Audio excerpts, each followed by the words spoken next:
زموږ معاشره کې چې د انسانانو مزاج څومره آزاد او مختصوي دی، ژبه څومره آزاده او مختصوي ده، سترګې څومره آزادې او مختصوي دي، دغه رقم غوږونه څومره آزاد او مختصوي دي، او زندگی څومره آزاد او مختصوي ده. دې میاشته کې د دغه ورځو د دغه اندامو حفاظت د ګناو څخه په خدای قسم هم در تلاوت ضروری دی، په خدای قسم هم در نفلو ضروری دی، هم در وظیفو ضروری دی، هم در ډیرو نفلي لمنځو ضروری دی چې سړی په دې میاشته کې خپله زندگی د ګناه څخه محفوظه کړي. 11 میاشتې چې دی د غم د فیسبوک او د دې په بدنظري باندې موږ مبتلا یو. کم سے کم په دې یوه میاشت کې دې ته کل پوره چول چې زه به تا نه ګورم. د خپلو سترګو حفاظت کول.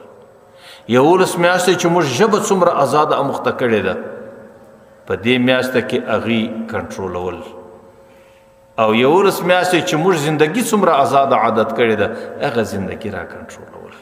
یو صحابي د پیغمبر علیه الصلاۃ والسلام څخه پوښتنه کوي چې من نجات او خلاصون په څه کې دی؟ پیغمبر علیه الصلاۃ والسلام ورته په دې میاشت کې 3 کار وکړه، بس ته د جهنم څخه نجات پیدا کړي. ورته اول کار دا وکړه املک علیک لسانک، دا ژبې ته جله ور واچو، دا ژبه آزاد مه پرېږده.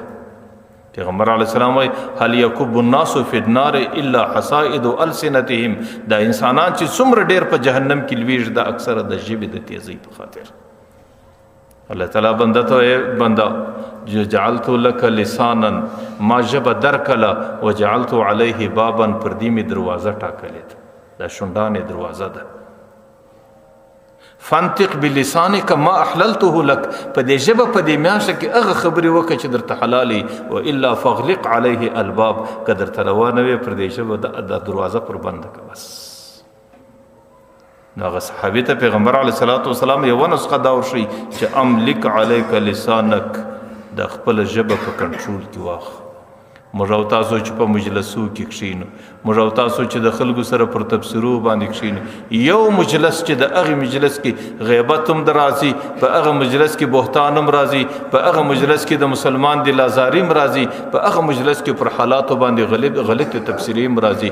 په خدای مې د قسم که الله د هغه یو مجلس حساب را سره وکړي، لا به موږ د هغې په بدره کې ماخوذه سو، او د هغې په ذریعه به موږ د جهنم څخه ازادي نه کو پیدا.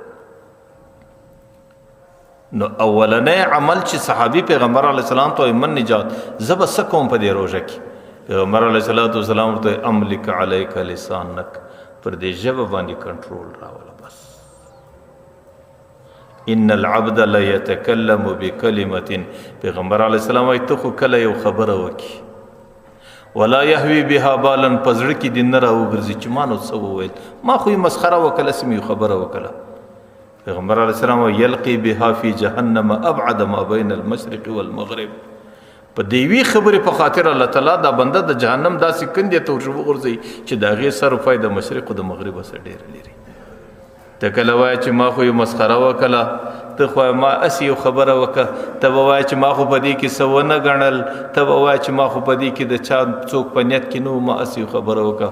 لیکن الله تعالی د یوې خبرې په خاطر کله کله دومره ناراضه سي، د دغه خبرې په خاطر پیغمبر علیه السلام وایي دی د جهنم داسې کندې ته وروغورځي چې د هغې سر و پای د مشرق و مغرب سره ډېر ځله لري. نو د ټولو څه مخکې اولنی عمل املک علیک لسانک، په دې میاشته کې ژبه کنټرولول. او دویم ولیسع بیتک، زندگی د کور په کونج کې تیرول.